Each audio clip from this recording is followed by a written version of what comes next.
This is the Practically Culture Spoilercast, a podcast devoted to diving deeper on the TV and movies, maybe sometimes the video games that we and you are into.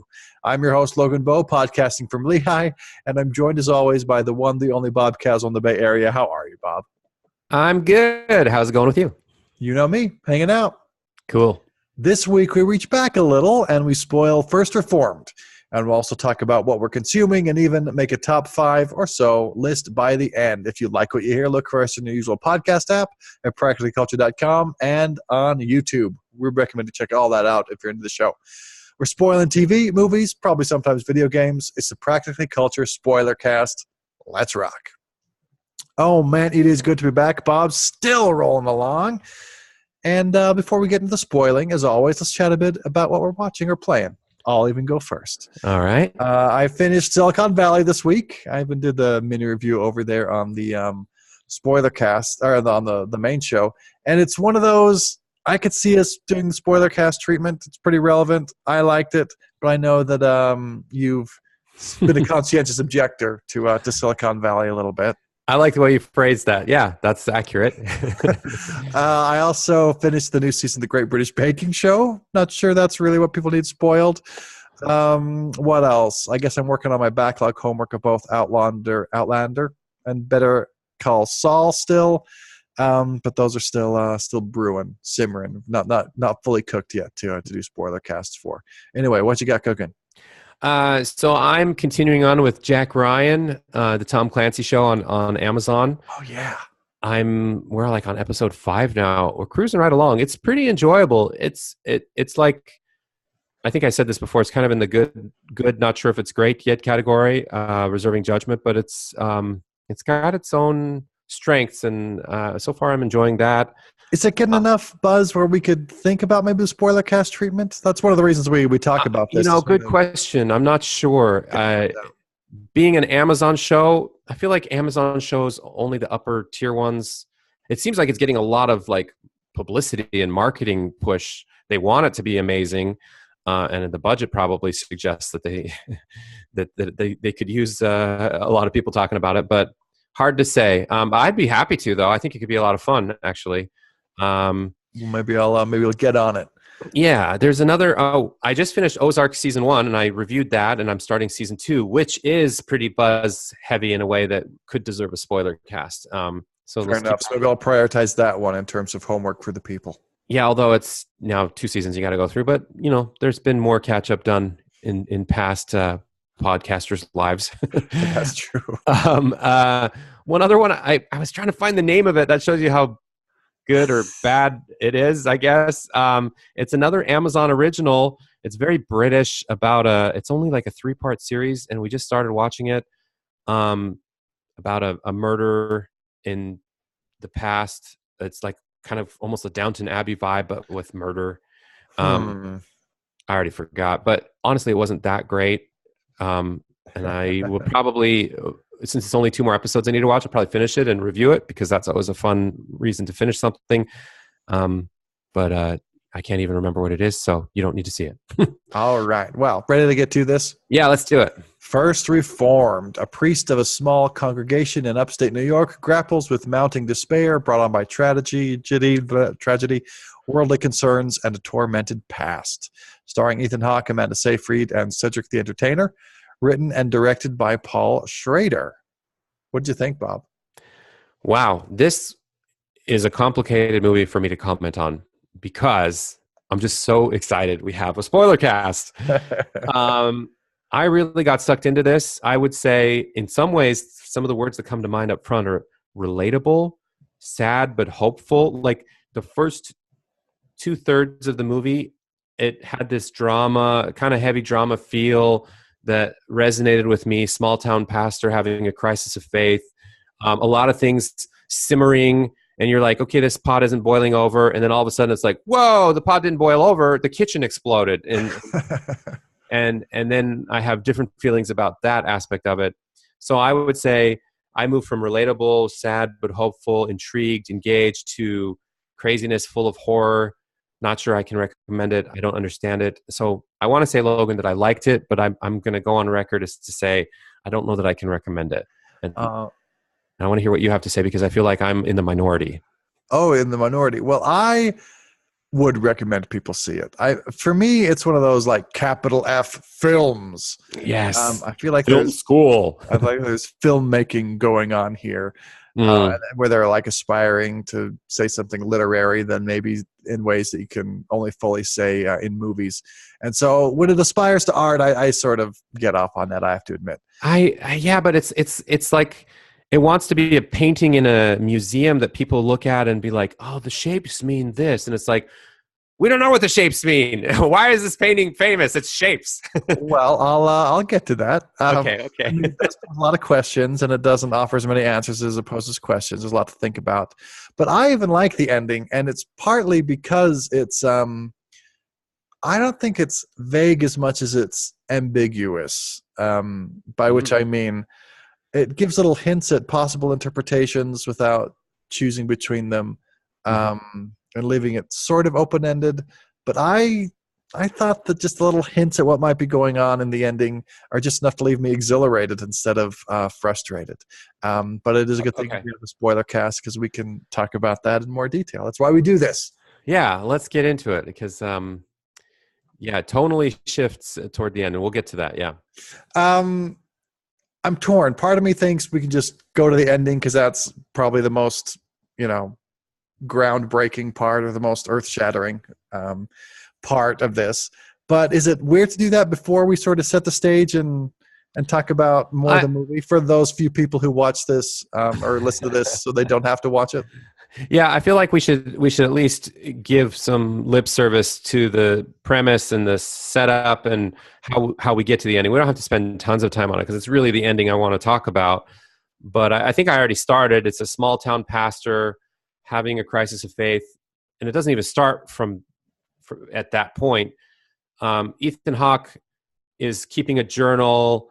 He's the small town pastor, and we recognize right away that he's conflicted and kind of has some internal struggles based on his past, and we learn more about that. He has a son who died overseas in was it the Iraq War, or Probably. just Iraq generally. And anyway, then he's approached by I don't remember their names. Amanda Seyfried's character. Well, don't go too fast here. Okay. One of the things, I think there's a lot that's very interesting about this movie other than just the ending, which is one of the reasons I would probably recommend it, and I'm Sure. excited about the movie. And one of these is the crisis of faith. Now, we don't talk about it a ton, but longtime listeners know that we've both had versions of a crisis of faith. That we don't really practice the religion we grew up, right, which is Mormonism, and so I wanted to ask you. How much did you relate to his version of a crisis of faith? Oh, that is interesting. I guess not too much in the sense that I didn't really think of that to even talk about before you brought it up. But I mean, there are some parallels, and he is in a position of authority, which where we came from, we both had some experience with that, where especially if there are consequences. If you don't believe anymore, then what about the people who rely on you? Yeah, you have a flock or whatever. I don't know that our either of our situations directly was like that in the moment that we had our crisis of faith, but there are some parallels for sure. Now, so I'm just thinking out loud. Well, I'll say a little bit, and if it helps you say something more specific, great.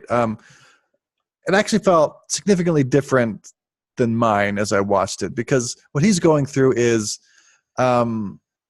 he doesn't really have any intellectual reasons not to believe. He just feels like he doesn't get the communication that he used to get, or that he feels like he should get coming from God. But also a big theme is he has a hard time praying.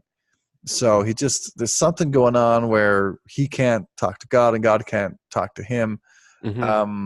That's what his crisis is about. And we don't have to get too personal, but that wasn't quite mine. I had other reasons for my dwindling faith or my crisis of faith. Yeah. But I thought that was different, but also interesting to see.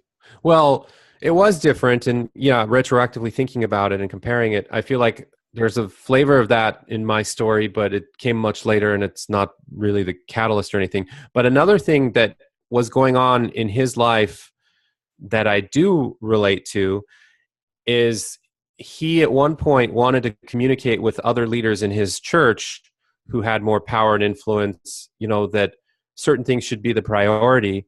And there's a bit of an environmental theme in this movie, and he kind of wants to make the case, for lots of reasons I guess we could get into, that the church should consider taking more responsibility on how to approach this very difficult theme of climate change and what we're doing to the earth, and how, if you look in the Bible and if you look at the doctrines, it's very much supported as a thing that could be a obvious interpretation of stewardship over the earth and all this stuff. And then the leaders were just like, don't focus on that. That's not as big a deal as you're making it out to be. And so I really like that angle, because there are plenty of things in my own faith transition where I took them as a big deal, and other people were like, yeah, you're being pedantic, or you're focusing in the wrong areas. Just look over here and you'll be fine.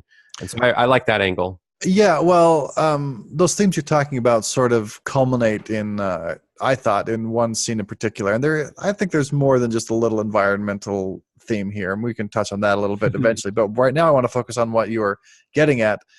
And certainly Reverend Toller is starting to be very concerned about environmental worries and about the stewardship of the earth, and will God forgive us for what we're doing to his creation and stuff like that. But they've also got this rededication of this super old landmark church that they're going to rededicate it. And so he's meeting with another church leader who does seem to be higher up than Reverend Toller in the organization. But they're also meeting with one of the businessmen who ends up financing a lot of the church through charitable donations. And so they all get together at lunch, and the businessman also happens to be an energy CEO. So you could certainly think of him as maybe being the kind of person who is helping destroy the earth, and very much at odds. So they all get together, and this businessman, Balk, he just says, listen, I just want to agree we're keeping politics out of this rededication, right? Which is reasonable. I mean, that's a long tradition in the United States, church and politics, keep them separate. And if you're just trying to make a non-controversial, you're trying to make it about church and this community thing, you don't want to do politics involved in there. So that's reasonable on the one hand. And then on the other hand, it's exactly like what you were saying. Reverend Toller, this is becoming extremely important to him, and he's really interested in it. It matters to him, and he just keeps getting shushed, like, no, don't bring that up. Don't talk about it. And I can actually relate to sort of both points of view, because like you, I've had moments when what I'm very interested in, whether it's spiritually, actually come to think of it, I'm remember some specific things spiritually, which I don't know if I want to get into our stories so much necessarily, but that's happened to me in that way, but also in other ways. If you're just if you're interested in something that no one else seems to care about, and then the other person who wasn't either of those, the other church leader, just trying to balance and get things smoothed over for the big picture in mind. I really liked that scene. I loved how it tied all those themes and interests together. Yeah, I did too, and I also really appreciated how it wasn't like a caricature of good guy versus bad guy. It was just different perspectives, different reasoning.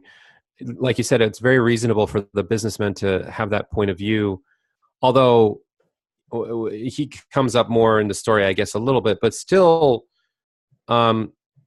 it's not a villain. It's just different people have different interests, and he has a very good reason for environmental issues to be withheld, because his company is really, like you said, like at odds with some of that, and everybody has their self-interests. And I really liked, and I would put that, as I was saying at the beginning, kind of in the first 2/3 of the movie, where it's just kind of humming along as a drama about real life. And part of my issue, which we can get to, is at what point this movie decided to jump from real life to not real life. Sure. Well, let me have you hold that thought just a moment, because in the other main scene I wanted to talk about that I loved in the first 2/3 was when Mary, who's played by Amanda Seyfried, she asks him to come. This is very early on, and talk to her husband. Are they married? I can't remember, but they're going to have a kid Yeah. together. Yeah. I think they're married. Yeah. And he not only is he super depressed, but he doesn't want to bring a child into the world and would rather her have an abortion. And so I guess that makes a certain sort of sense to get your pastor over to try to talk to him about it. I can see the logic there, especially if you are religious in that way. So he comes over, and I thought that was a really interesting scene between them. We find out that Michael, her husband, is also an environmental activist. And whether there should be an abortion almost becomes like a secondary point, because it's between a pastor who's struggling with his faith on the one hand, and on the other hand, there's this extremely passionate believer who has a lot of faith in the idea that the earth is pretty much ruined. And we sort of get this idea, but later on we really get it, that he's thinking about killing himself. He ends up killing himself actually later on. Yeah. And anyway, the abortion is pretty contingent on other bigger things in the conversation, and it even like muddies the waters about what it means to be pro-life. Like, well, which one is doing more? Which one cares about life more? And at the same time, I also liked what Reverend Toller says. He gets to the idea that, okay, the world's the world, but despair is about us, what's inside, and it's about yourself. The facts of the world don't mean you have to go into despair, which I guess you could argue with, but it was an interesting conversation. I just really liked that scene too. Yeah, I hear you. I really enjoyed it as well, because it also was not a caricature of crazy environmentalists, locked up inside. I mean, to be sure, he was struggling and he was maybe going a little too far, but it was plausible and it seemed like a reasonable concern. And the whole kind of climate change aspect of the movie, in terms of having that as a theme, it was well done, because it was a reasonable thing to ask from a character's point of view, to be like, no, if you think about it, we could be at a point of no return, and when we're not talking about it, and we're all just like la la la, playing along in life as if everything's fine. Here's all this data and science, and here's a narrative that shows us that we're way off on how serious we should be taking this as a society. And it sort of wakes up our reverend friend, because he's like, he can't really refute that, but he's also trying to give some advice in terms of how it is what it is. Now you decide how you want to internalize it and how you want to change what your sphere of influence allows you to. But that can be hard to tell somebody who has that overwhelming despair, because there's such an incongruity with the reality of what they're seeing and with their ability to change it. And so then what do? Eventually he commits suicide. Anyway, I mean, it's tragic, and it's only part of the story, but it's actually so well done that it's one of my favorite parts of the story, that first half of the movie. Yeah, because you could say in a certain way, Michael ends up convincing Reverend Toller, because his despair leads him to suicide, and maybe even to blowing himself up with a suicide vest. Right. And Reverend Toller's despair is more about God and his lack of relationship with him. But that despair leads him to, leading to kill himself, or with a suicide vest too. So even though he's trying to convince Michael about despair in that scene, he ends up succumbing to despair himself. Yeah, exactly. I also, just to say my little bit on the environmentalism, I like that this probably is like a pro-environment activism movie at heart. But, sure, yeah. But you can also bracket that off or sideline it if you want. I think you could watch this show or watch this movie and get a ton out of it, everything there is to get out of it, even if you had a completely different point of view on the environment, because you can say, well, this is what is affecting them, but the show wasn't hitting the viewers over the head with everyone needs to do this, like they didn't show like whatever the equivalent of Charlottesville footage is, an inconvenient truth footage at the end or something like that, just to say, if in case you didn't get it, this is what we're trying to say. Yeah. So I appreciated that. I agree with you. For being about the environment, it was smartly about the environment, and didn't ironically, it's kind of meta on itself because it didn't turn it into itself into a political movie, even though nowadays everything's political. But this was the least political it could have been for tackling that difficult subject, and the way it did it was pretty savvy. Yeah. Okay. So then I think any of the other scenes that I'm interested in talking about probably happened in the last 2/3. So I'll let, if you have something you want to say to sort of introduce your angst about the last 2/3, you're welcome to, or I can, whatever you want. Well, where my angst started to creep up on me was there was a little bit of almost like an out of body scene where it's the first indication that there's more going on in this movie than real life. Is one way to interpret it. Maybe you could argue that this was still rooted in reality in some way. So there's this kind of, this Amanda Seyfried's character, who he's counseling now after her husband kills himself, she and him and the Reverend end up forming a bond that is, on the one hand, it's not sexual until it is later, maybe. But so there's this very intimate scene where she says, my husband used to just lay on top of me, or I laid on top of him, and we'd just be close to each other with our hands spread out, and then we could just be at one with the moment and our breath. Or I'm not sure exactly how it was framed, and she asked him, as a reverend, which is somewhat awkward / unconventional, obviously, would you engage in this activity with me? And that in and of itself, I was like, oh, that's an interesting spin on where this relationship between them is going. But then there was this camera work and this sort of out-of-body experience, the way it was shown on screen, that I wasn't quite sure what to make of it, other than in retrospect, it was sort of a prequel to this movie being more than just a in reality-based movie, and there's some metaphors going on here. I'm curious your thoughts, because you're probably better equipped to use the right words on this one. Better equipped, huh? Well, here's what I would say. And again, we're getting more personal than usual, but in my years since I've been a practicing Mormon, I certainly have explored other types of spirituality, including like meditation or various things like that purport to expand your mind. Mm-hmm. And so for me, it felt like a visual representation of what it's sort of like in your mind when you maybe a guided meditation or something like that, where you almost feel like you're out of your body and looking down on it. So that could be sort of like levitating. Mm-hmm. I don't know, sort of like a dream where you see all the different backgrounds. You're flying across the earth and seeing all these different things. I mean, that's not too crazy of a dream type experience that someone might have, if you know it's a dream, of course. But they didn't have any mile markers where it's like, oh, now you're in the dream. That was real life.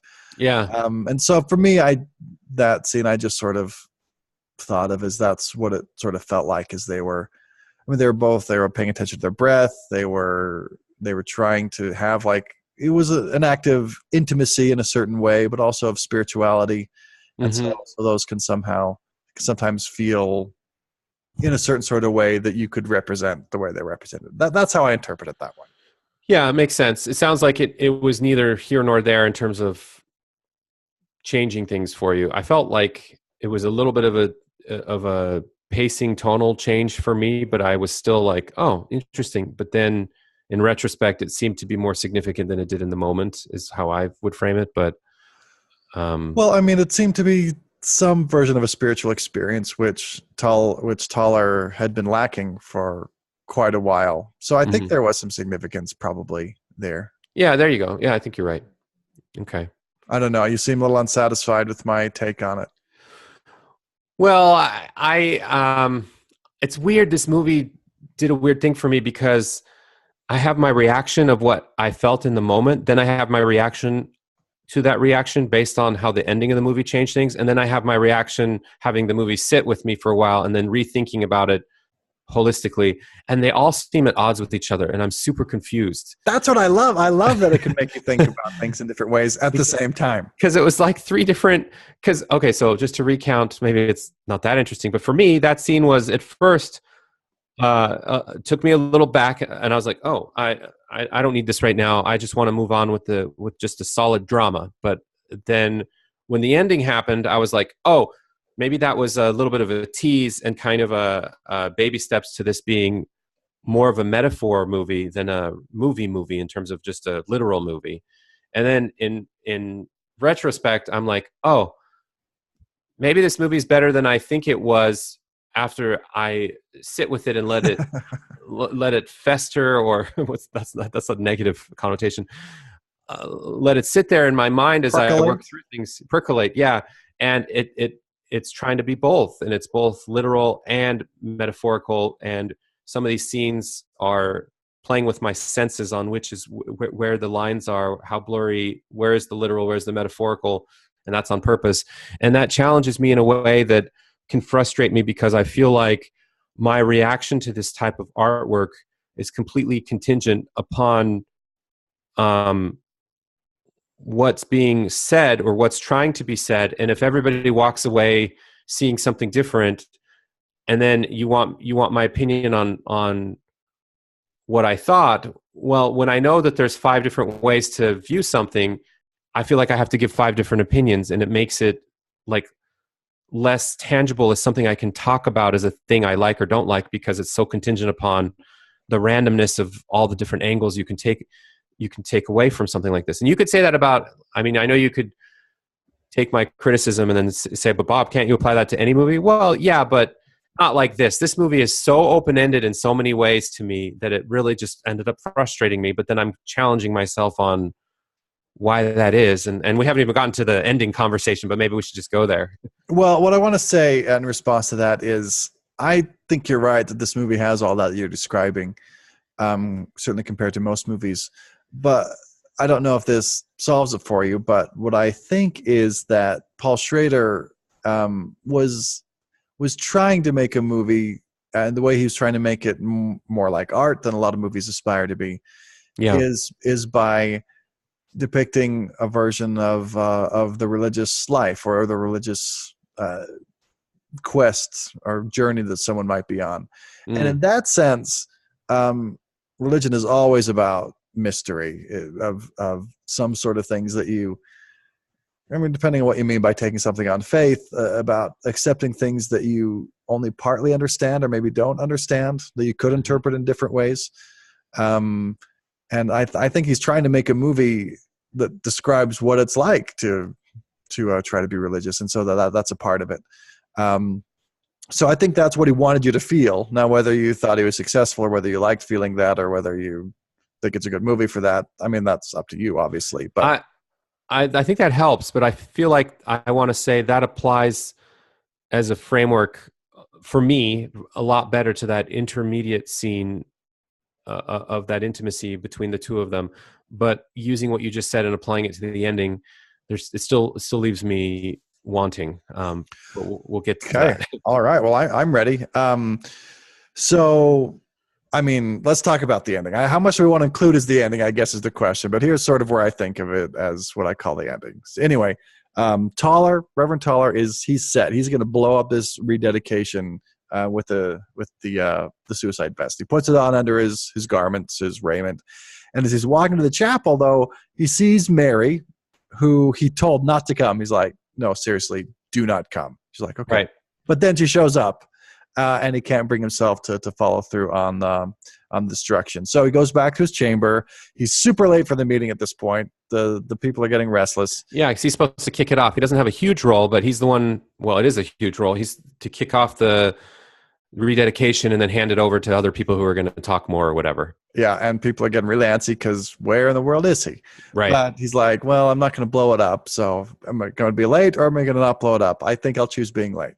Anyway, he takes off the vest. Then what he does is he puts barbed wire next to his skin, and he starts bleeding all over the place. It's obviously super painful. Puts on his robes over it, and he pours himself some Drano. Mm-hmm. He picks it up, and then we see Mary in the next room. She gets up from her seat and tries to figure out where he is. So she's kind of looking for him, and it stumbles across the hallway that leads to where his room is or whatever. Yep. And so she shows up there, and he's so startled. What we see, I'll put it that way, what we see is that he drops the glass of Drano on the floor. They run to each other. They kiss passionately, and that's it. Fade to black. Movie's over. you have a lot to say. Why don't you go first in your frustration or interpretation or what have you?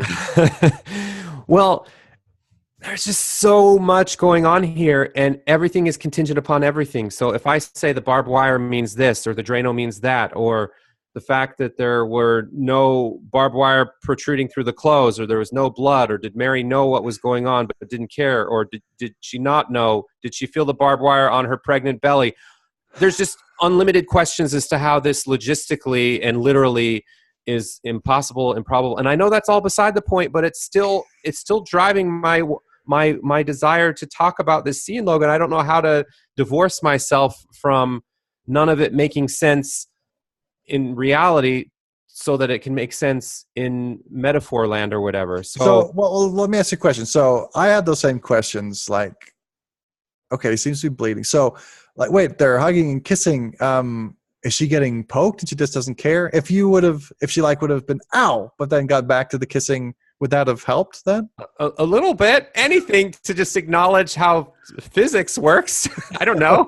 The rest of the movie was rooted in reality. Why not this 2 seconds that's the most important? You can still teach me something and do a metaphor or have a engaging scene, but just the movie was like, it just so abruptly turned into something else in this last 5 minutes. As it was happening, I also got the feeling like, okay, I am completely lost. I don't know what the fuck is going on. And this could be anything scene to scene.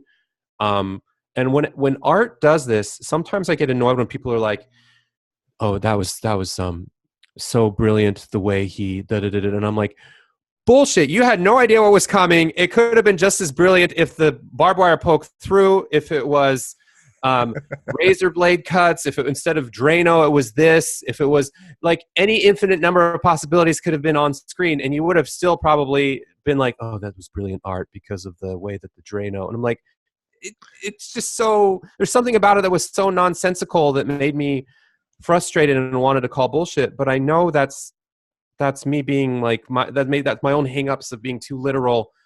But I just got stuck. I got stuck, Logan, and I had a hard time interpreting it. Was he imagining it? Was it a dream? Did he already kill himself? Was Mary really there? If you go on the internet, there's like a infinite number of hot takes on this, and no two hot takes. It's not like two people come together and are like, oh, I thought the same 27 variables meant this and the same 27 variables meant this to you. We've both figured it out. Everybody has their own take. None of them add up. And then it's brilliant because of that. And I'm like, okay, I'm just not good at these kinds of movies, I guess, because that doesn't equal brilliance to me. Well, let me. I will admit that I'm closer to brilliant's your word, but I sort of liked the ambiguity of the ending. I will say that. There we go. And part of it was my uncertainty or not knowing, and I like that. But here's my experience of watching it in the moment and then reading about it later and then sort of cobbling those two together. Okay, can I just insert one last thing before you start? What I fear, and not to set you up for failure, what I've seen on the internet is people want to assume that like they know 80% of it and there's a 20% unknown, and that's okay. When in reality, it's the other way around. If we could all just admit that there's like 10% or less where we could agree at all on what's happening in these last scenes, and it's really 90% Wild West, it could be anything, that would just make me feel better. But everybody's hot take is like, well, I mean, there are different interpretations and it could be slightly different than this, but here's what we know. And I'm like, actually, you still think you know more than you know. But anyway, your turn. Okay. I mean, I don't know how you'll feel about it. I don't feel like I'm quite there because I'm happy to admit that we don't know a lot more than we know. Okay, there we go. At least that's good. We're on the same page. That doesn't bother me. Okay. So, I mean, when I saw it, my first thought was, oh, there's no way that's her. She has to be imagining this. This has to be like his last vision after he's drank the Drano and he's dying, and it's just what he's firing off. And in a lot of ways that makes sense because of the things like well, how would she get there? Because the other reverend, he tried to get through, but it was locked. What about the barbed wire he's wearing? Would they really just kiss like that? He's a reverend and blah, blah, blah. And so that made some sense to me. But it does not quite what it showed because we didn't actually see him drink it and he dropped a full glass, right? Right. So that's why I was still, but is it? And then as I just sort of thought while all this was going on, well, could it be? Is there a way that it could possibly be what's actually happening? Maybe the Reverend just didn't try very hard, and so there was another way for her to get through. Maybe she showed up at the last exact moment. Maybe the way he's wearing the barbed wire and the jacket she's wearing makes it not puncture her, or at least not bother her enough. And then just this maybe, I guess I can't rule it out, even if it's unlikely. That's what I experienced. And I sort of like that ambiguity, that I can't quite tell. I don't really know, but maybe. And I just liked being left with the maybe. I found that good. I'm going to pause there, even though I have more to say. But are you pissed off at me, or what's going on in your head? No, but I have a question for you. Do you think that the director of those two options, there are more, but let's just stick with those two, imaginary or really happening, do you think the director had one of those in mind? Or do you think that he was 50-50, completely comfortable with people interpreting it either of those two ways? Well, I'm glad you asked, because in my reading, I found an interview with the director. Ooh, you did your homework. Oh, I love it. This is going to make me feel so happy. And here's what he said. And one reason I felt really good about it is because what he said was actually pretty close to what I was thinking maybe about. Okay. But he said that he definitely intended it to be ambiguous, that there could be two endings that are plausible. And his is more spiritual directed. So it could be just like what we saw, that he's about to kill himself, but he actually finds spiritual inspiration in the passionate embrace of love. It's like God having or giving Taller a dark night of the soul, and then he redeems him when he's about to give up. Like, no, like Job or Abraham and Isaac or something like that. No, don't kill yourself.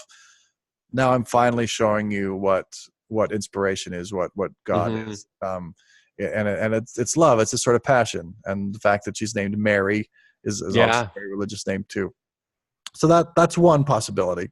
Or the other possibility is that he drank the Drano, he's dying, this is his last vision, and what this is God showing him what heaven did look like. This is the final answer to your prayer. I'm finally not forsaking you. This is what heaven looks like. You actually could have had it if you hadn't been such a dumbass and killed yourself. But since you're wondering, this is what spirituality means, to be with another person passionately. So, anyway, recalibrating. So the way I feel like he avoids some of what you're saying is the only thing he's committing himself to is much higher level. He's not committing himself to exactly what the Drano means. Maybe he had an idea. I don't know. In this interview that I read, he didn't say what the Drano meant or get why barbed wire, other than maybe there's symbolism and with Christianity and stuff. And and so the details could be quibbled with or changed around, but I like that he had those two main things, and they map on pretty well to what I experienced in the moment. So I guess it felt like I got a gold star for getting something of what he was trying to say. Maybe that's one reason I like it more. But that's one of the things I read about it. It mapped onto how I felt at the time with the uncertainty. And like I say, since this is a movie about religious experience, I'm pretty forgiving about it having ambiguous endings like that. I like that. I mean, that's helping me. That's helping me reframe and restructure my thoughts. Maybe I needed to know that. Maybe this speaks more to my approach to movies or art in some way that's less relevant for other people. But I want to say, when I saw it in the moment, I was frustrated because I had a different reaction in so much as I thought he must be wanting to say something specifically, and he had an idea of what this scene is. But for me to hear from you that actually he purposely set it up so that it would be okay in his mind for it to be a massive fork in the road, and either option is good by his account, that helps me. But then there's a part of me that's like, what a dick, just make the movie with the ending you wanted. But then that's legit. I mean, who says movies have to be linear / conclusive in a singular way, and so I'm just confronting that. Maybe I have my own issues with that type of art Well, form. you don't have to apologize. I mean, different styles of art, if we're even calling this art, don't appeal to everyone. And just because he went for that doesn't mean you found it personally successful. If you want to criticize him for being a little pretentious, I can't deny that. Right. So you're not obligated to like this movie, but we have a little insight into what he intended. Parts of what it made me feel or evoked in me are types of things I like feeling, and maybe the things that you don't like so much. So Yeah. whatever. It's okay to have different opinions. Well, good. Yeah, because I mean, I feel like if I didn't get it and there was one right answer, then I'd feel better about it somehow. But it's like doing this is beside the point. Maybe this is a horrible analogy, but it's like doing a math problem and then turning to the back of the book and you want to check your answer and it's like, haha, trick question. There are two answers. And it's like, what? That's not how math works. Well, we had an agreement. Something like plus or minus, depending on if it's like. Well, there you go. So, hey, you're making multiplication or whatever. But yeah, that's funny. Yeah, so maybe I'm gonna have to let this one simmer even more for like a third or fourth time, or rewatch it, or like because not that the most important thing is to justify my lack of being a little bit against the crowd, but this is getting high praise and it's going to probably be part of awards season. And the way I've framed my feelings about it and not wanting to necessarily recommend it makes me more in the minority, at least in terms of snobby critics, I guess. I don't know. Yeah. And that's a minority of people. So there are probably a lot of people who, I mean, for whatever reason, maybe they don't find it successful. Maybe they just go to a movie to eat popcorn and not to be challenged like this. And maybe there are a lot of reasons people might not like this movie. And so it's probably totally fine for you not to recommend it. Yeah. And it's okay. If anybody wants to write in, it's completely plausible that I was challenged and I failed the challenge. That could be, people don't like things when they get on the obstacle course and then they like crash and burn. And that could be a little bit of what's happening, but I'm owning it. I don't know. Maybe I'm moving into wrap up mode a little bit, but I certainly do like that it challenged me, and I really do like that first 2/3 quite a bit.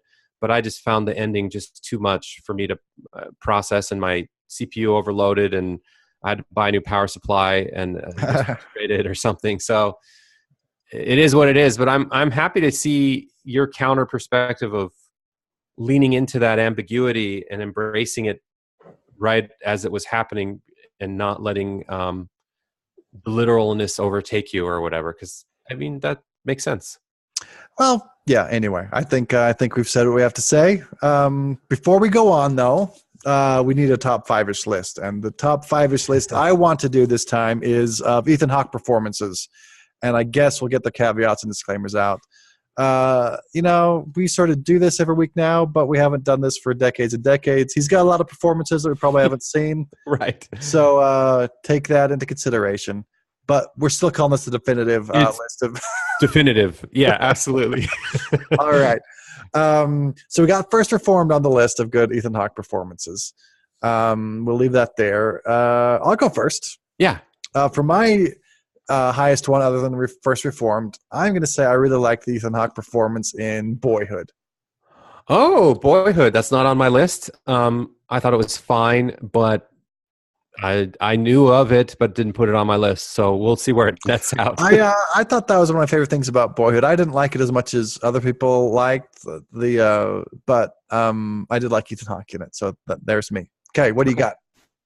Well, I'm going to go with Dead Poets Society. This was a pivotal movie back in the day, and it could be some of my nostalgia factor kicking in, but he had a significant role, and I still remember his, well, it's probably multiple scenes, but I just was going to call it his crying scene, but it's a pretty sad movie. He probably cried more than once in it, but anyway, that was very impactful, and I thought he did a great job, and yeah, Dead Poets Society. Fair enough. And that does sort of blur the lines, because that's certainly a movie we all like. But how good of a movie that is a little different from how good he is in it. But you're saying that he is... I mean, it's him and Robin Williams are the two faces I remember in that movie. And really, Robin Williams dominates the movie. So for me to remember Ethan Hawke, like his performance, I think speaks something. Like I think he is a big part of what makes that movie memorable, even though it's fair to say that the movie itself is probably the reason people bring it up. I am going to go with Gattaca. That's my number 2. So we're aligned on that one. I really liked him in Gattaca. Another thing where you could just talk about it as a movie, but I think Ethan Hawke really helped that movie more than most movies he's in. Like, it was a big deal. I agree with that.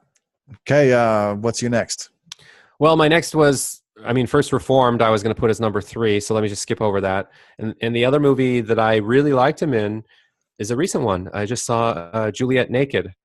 As a washed-up, has been once famous performing artist, and then now he's older in his second phase in life and dealing with that. Kind of a subtle performance. It's not like super complicated, but I'm so glad it was Ethan Hawke, and I thought it made the movie that much better. I really liked him in it, so it's on my list. That's why I decided to put it on there. Okay, so I am done. All the ones that I was thinking of have been mentioned, so I'm just trying to somehow merge these. But do you have any more before we go to the merging? Nope, that's it. It's weird. This is the one. This is the part where we actually stack them against each other, where it's complicated because we see different ones. And I grant you, Boyhood was really good at his role. I'll let you have the final say on where this feels like it needs to net out. Okay, just because we both saw Boyhood and only one of us saw Juliet Naked, I'll probably give it the slight nod there. But here's what I'm suggesting: 1, Dead Poet Society; 2, I want to say First Reformed; then 3, Gattaca. First Reformed is actually super high on my list of his. Fair enough. If that helps you, lets you know how I'm weighting this. Oh, and I to be clear, his performance was quite good in this movie. So yeah, for sure. So 3, Gattaca; 4, Boyhood; 5, Juliet Naked. Can we live with that? Sold. Co-signed. All right. Well, there you go. First Reformed, spoiled. And if you listen to that watching it first, we hope you can now fake it fairly well in whatever social situations you may need to. And that is this episode of the Practically Culture Spoilercast. Join us next week as we spoil. I guess we got to jump in and talk about it. What are you thinking of spoiling next week, Bob? I think that Paul Feig movie, A Simple Favor, is kind of high on my list. I think we might want to spoil that. Yeah, it's true. We talked about it in the main show. Also, that is one of the reasons we wanted this show, for movies that have endings that you have to really tiptoe around when you're doing a review. Mm-hmm. So I have a spoiler cast, so we don't have to tiptoe around them. So I think that's a good choice. For sure. What was it called? A Simple Favor. A Simple Favor. So that's what we'll spoil next week. And we'll have the usual top 5-ish list and chat about what we're watching. You can find more from us at practicallyculture.com and on YouTube and in your favorite podcast app. Like us on Facebook, follow us on Twitter. I'm at Logan Bo, Bob's at Bob Caswell. Send us a message, ask us a question, let us know how you like the show. Come back and get your pop culture spoiled. Thanks for rocking with us. Have a good one.